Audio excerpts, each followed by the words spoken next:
El Ayom Yom de hoy, parecido al de ayer, pero obviamente no es igual, también habla sobre temas gramaticales, cómo pronunciar determinadas palabras en la fila. Y tal vez más que, o sea, más que explicar cada palabra, lo importante es que cada palabra nos conecta, cada palabra en la tefilá, como una de las traducciones de la palabra tefilá, tefilá es conectarnos, unirnos con Hashem. Entonces cada palabra tiene que ser exacta. Y nosotros vemos, se vio, incluso hoy en día se ve, que en muchos nusjaot, en muchos ritos, a pesar de que son sidurim del mismo rito, vemos que de repente difieren algunas palabras. Eso puede ser porque con el correr de las generaciones, digamos, hubo confusión o no la recibieron exactamente como tenían que recibirla. Después cuando la imprimieron tenían dudas. De hecho hay sidurim donde hay palabras que están entre paréntesis. Y están entre paréntesis porque cuando la imprimieron no estaban seguros si esa palabra era de esa manera o no, si iba en ese lugar o no iba en ese lugar. Ahí vemos la grandeza del Alter Rebbe, el primer Rebbe de Chabad, que fue el que compaginó, digamos, el Sidur de Chabad al Pinu Zahari, de acuerdo al rito del Arizal, que tiene muchas cosas que ver con las intenciones cabalísticas. ¿Qué hizo el Alter Rebbe? Juntó, así dice la tradición, que de 60 Sidurim, él eligió, se dio cuenta cuál era el nusaj más correcto. Y de todas maneras, en el Ayom Yom todavía, que el Ayom Yom fue escrito en el año 43, 44, en el Ayom Yom mismo, ¿qué tal, Faibel? En el Ayom Yom mismo encontramos justamente al puntualizarnos cómo se pronuncian determinadas palabras del Sidur, de la Tefilá, vemos que en ese momento también había diferencias, o por ahí algunos sidurim, algunas impresiones no tenían la palabra como hay que escribirla puntualmente. Hoy en día, Baruch Hashem es una de a veces uno piensa que las generaciones previas fueron mejores, y seguramente cada generación tuvo lo suyo, pero la ventaja, o había otras ventajas. La ventaja que tenemos en nuestra generación es justamente el tema de la impresión de libros o muchas cosas que tenemos en el Internet, que donde se busca la perfección. Ustedes fíjense, el último Sidur de Chabad, si uno compara el último, solamente en esto, ¿no es cierto? El primer Sidur de Chabad con traducción castellana salió en los años 80. 30 años después o 25 años después, cuando salió la traducción, la actual, vamos a ver que hay no solamente que se han corregido un montón de detalles, no solamente que es una impresión mucho mejor, no solamente que hoy en el Sidur tenemos hebreo, castellano y fonética, o sea, para todos los gustos y más que para todos los gustos, para todas las necesidades, porque hay gente que quiere saber la traducción, sabe hebreo, pero quiere saber de qué se trata. Otra gente no sabe leer hebreo, entonces lee el castellano. Otros quieren empezar a leer hebreo y miran la fonética para ver bien cómo es la pronunciación. Pero en adición a todo esto, hoy en día tenemos un montón de notas de cómo tenemos que comportarnos para hacer la tefilá, que antes no la teníamos. Me acuerdo cuando yo era chiquito, había unos sidurim de editorial Sigal, que en muchos shiln, en muchos templos antiguos están, era un sidur que no era más grueso que esto.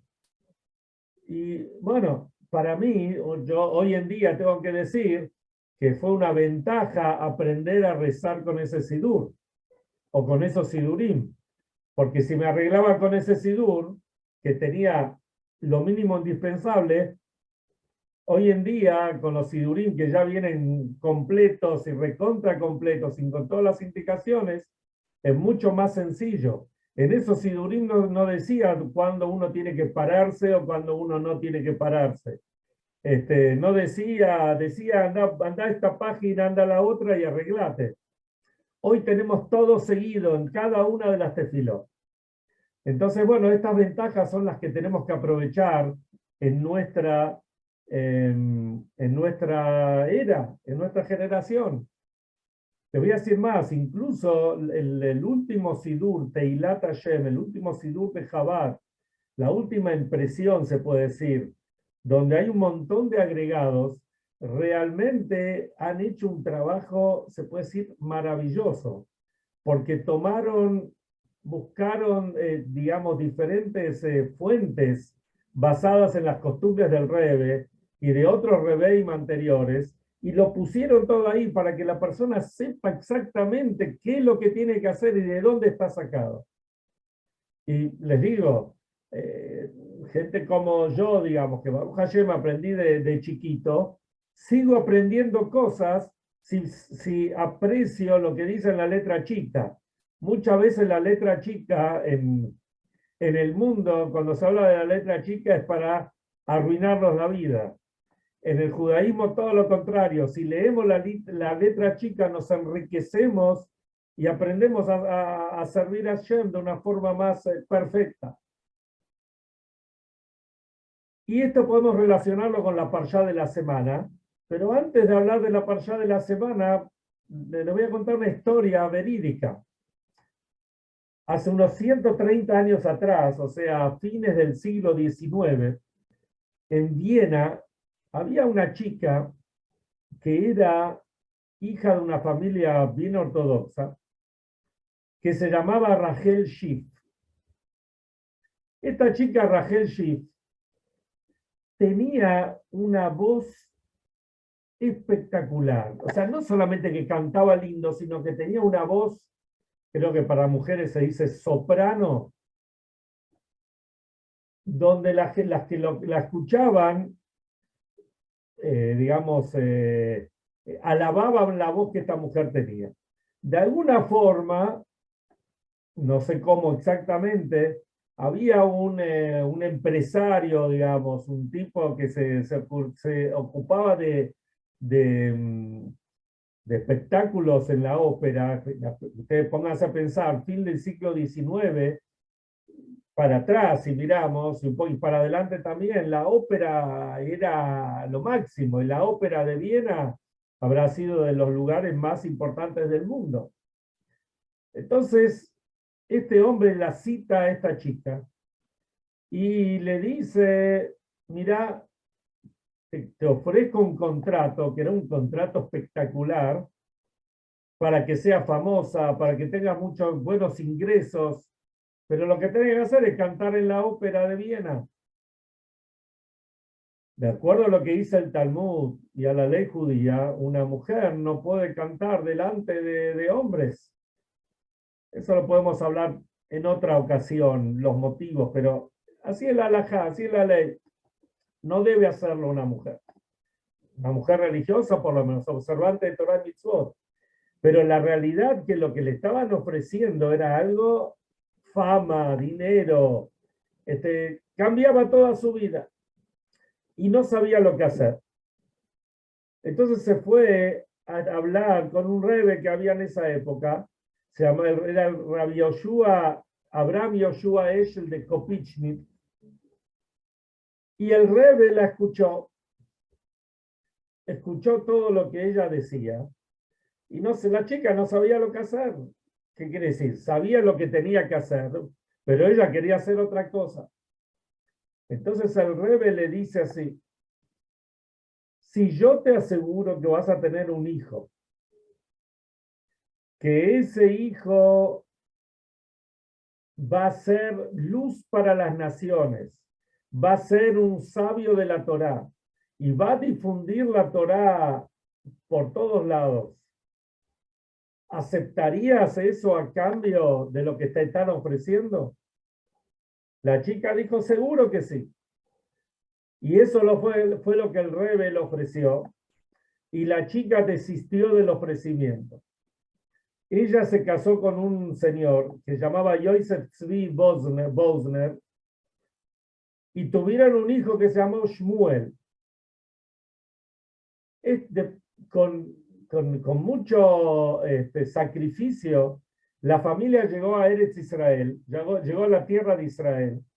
Y este hombre creo que se instaló en Jerusalén, y es el famoso Rab Shmuel Bosner, falleció hace unos años, a los 101 años, y este Rab es uno de los poskim, de los rabinos legistas más importantes de nuestra generación.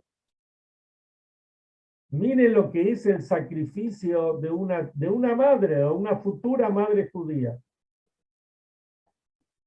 Gracias al sacrificio de ella, se transformó toda su vida, especialmente de la familia, de los que siguieron después.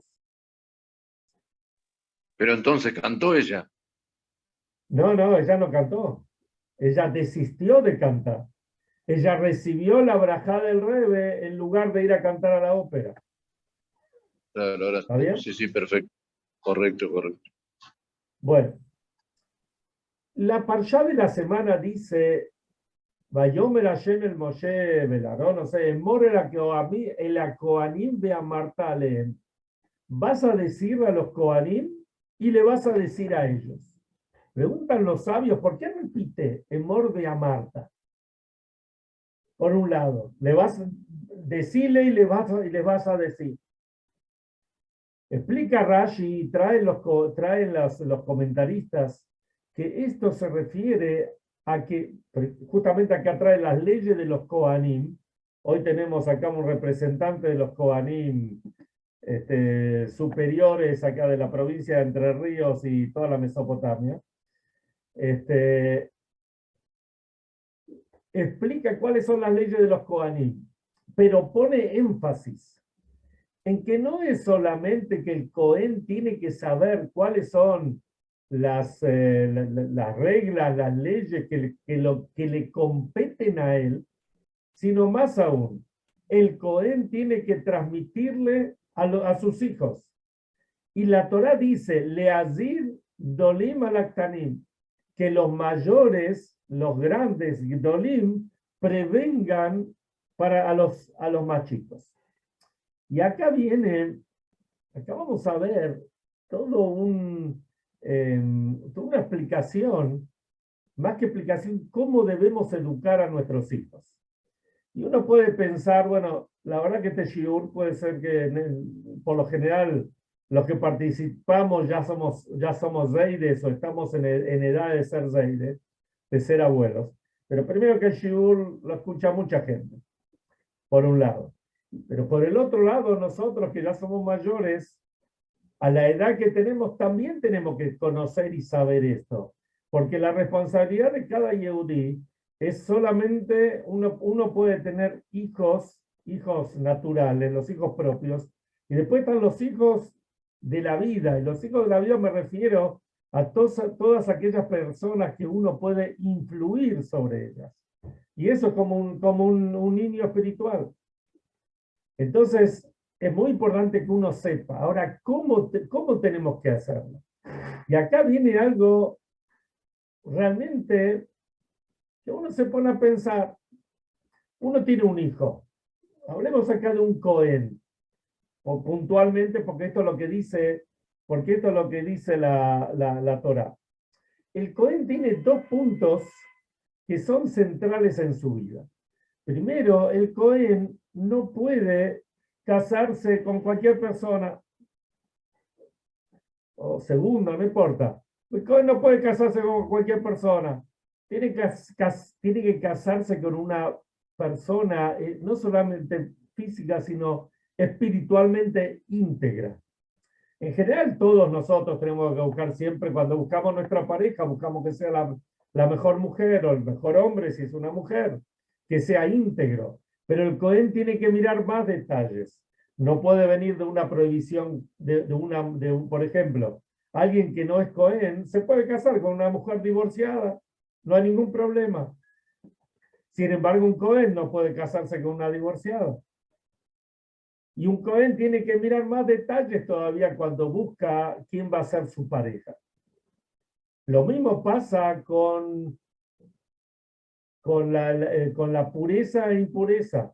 El Cohen no puede ir a un cementerio, no puede estar en contacto con personas fallecidas, ni siquiera puede estar en un recinto donde hay gente fallecida. Un Cohen tiene que tener mucho cuidado cuando entra a un hospital o un sanatorio, que no haya un muerto yehudí. ¿Qué puede pasar? Un Cohen debería tener mucho cuidado, no sé realmente cómo lo hacen, les soy sincero, si es necesario saber o no, pero en un avión donde están trasladando, a veces se traslada de un país a otro, féretros con personas que, precisamente, entre nosotros los Yehudim, mucha gente quiere enterrarse en Israel y a mucha gente se la traslada. Entonces, la verdad que no sé si cómo hace un Cohen en esos casos, si debería averiguar o no. La verdad voy a preguntar, pero nunca escuché que un Cohen averigüe. Pero si sabe, pienso que no puede viajar en ese avión. Debería buscar otro vuelo, tal vez. Pero acá vamos más allá. Ahora le transmitimos a nuestros chicos. Entonces, ustedes imagínense, estar en Israel, ¿no es cierto? Una familia observante más que todo porque son los que transmiten esto. Pero en realidad puede ser cualquier familia judía, debería ser cualquier familia judía. La escuela organiza un tour, una visita al Kever, a la tumba de Rabbi Shimon Bar Yochai. Organiza a cualquier lugar, cualquier tumba que está en la mitad del cementerio. Estamos en Praga y vamos a la tumba del Maral de Praga. O estamos en New York y vamos a la tumba del Rebbe. Entonces, es verdad que Kibrei Tzadikim, las tumbas de los Tzadikim no impurifican. Pero alrededor hay un montón de tumbas. Entonces hay que tener mucho cuidado por donde uno camina. Entonces de repente le dice al chico, ¿sabes qué? No podés ir con todos los chicos a visitar a Mirón, a Rabbi Shimon Bar Yochai, porque pasan por un lugar donde hay tumbas, etc. Entiendo que las escuelas, especialmente las escuelas que saben, toman los recaudos para esto, porque hay muchos chicos que son Kohanim. Pero pónganse a pensar que de repente hay restricciones. Si el chico dice, epa, ¿qué pasa acá? ¿Cómo yo acá voy a estar? Me están poniendo muchas limitaciones a la vida. Este chico va a crecer con rencor, con odio un poco a la vida, a lo que le toca. Y si miramos en un aspecto más macro, ¿no es cierto? También nos puede pasar a los que no somos Kohanim, que educamos a nuestros hijos o a nuestros nietos y le decimos, no, mira, esto no podés ir, no podés ir a esta excursión por esto, no podés, fíjate que no podés comer, vas a un lugar y no podés comer esa comida, o no podés ir a ese lugar porque no es kasher o porque no es esto, cosas que van contra el judaísmo. Y eso crea de repente un sentimiento negativo en los chicos.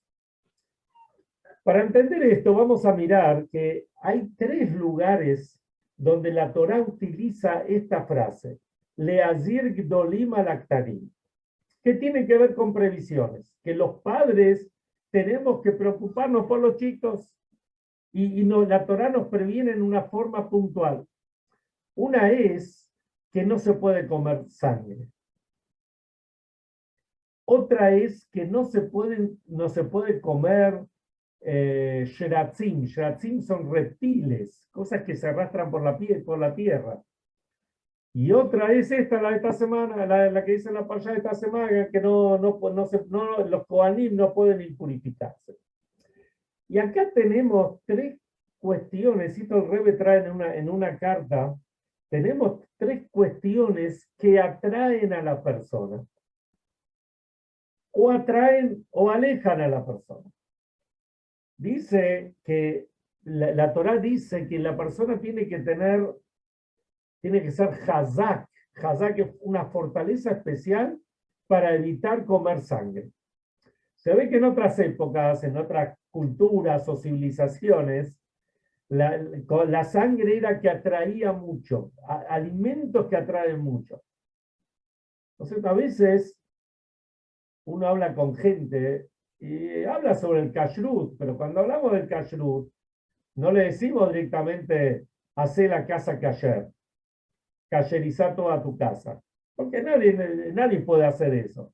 Pero uno quiere empezar a entrenar a la gente y le dice a la gente, mira, lo primero que tenés que hacer, no cambies nada, no, pero lo primero que tenés que hacer es separar carne con leche. Empezá con este ejercicio, no mezcles carne con leche. Después uno va mostrándole cuáles son las marcas, las firmas que son kasher, las que no son kasher, y hasta que llega el momento que se cambia la vajilla o se kasheriza. Pero cuando entramos al primer punto de no mezclar carne con leche, ¿cuánta gente dice, ¿y cómo? ¿No me puedo comer una milanesa a la napolitana? ¿Cómo? ¿No puedo comer jamón? ¿No puedo comer jamón con queso?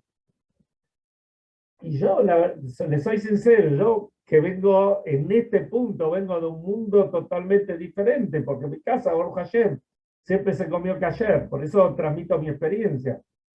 No me entra la cabeza, y no puedes comer la milanesa a la napolitana, ¿cuál es el problema? Vas a comer una milanesa deliciosa con otras cosas kasher.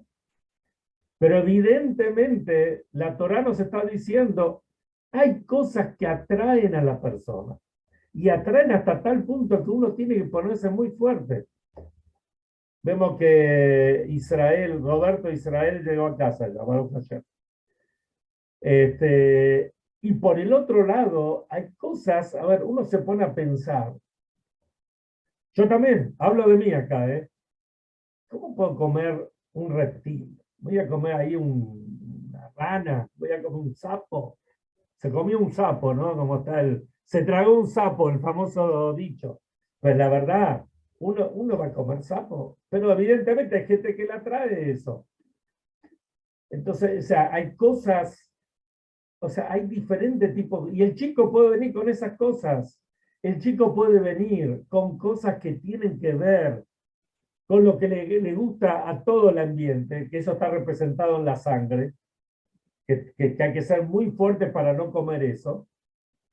Y el chico puede venir con cosas que es todo lo contrario, con cosas que a nadie le gusta, pero a él le gusta. Y dice, yo quiero comerme el sapo. ¿Está bien? Y después también con temas que directamente no podemos explicar, porque pureza e impureza es algo que no se puede explicar. Y eso le escribe el Rebbe, todo este shiur está basado en una carta que el Rebbe le escribe a un gran rabino que tenía que ver con el kashrut. Acá vemos lo maravilloso de las palabras de nuestros sabios. Los sabios nos dicen, Leazir gdolim alaktanim, que podemos traducir que nos previene a los mayores para que le enseñemos a los niños, o a los que están los que son niños en edad, y están los que son niños en conocimientos, que recién aprenden. Pero Leazir también viene de la palabra Zohar. Zohar quiere decir iluminar. ¿Qué quiere decir? Tener brillo. Traer brillo al hogar. Traer brillo a nuestra vida.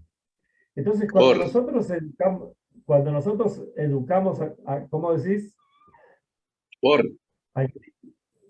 Cuando nosotros educamos a nuestros hijos, no los educamos de una forma de decir, está prohibido esto, está prohibido lo otro, está prohibido aquello, más todavía. Me acuerdo cuando yo era chico, ¿no es cierto? A veces uno transmite las experiencias, ¿no? Se usaba mucho, está prohibido esto, y de repente había comunidades, ¿no es cierto? Entre los sefaradí se decía eso. A mí la verdad nunca me pasó, pero escuché que pasaba, donde agarraba el maestro, el chico que se portaba mal, le ponía los dedos así y le golpeaba con la regla. Le soy sincero, yo nunca lo vi, nunca vi maestro, Baruch Hashem, nunca vi maestros que peguen, pero sé que lo sabía.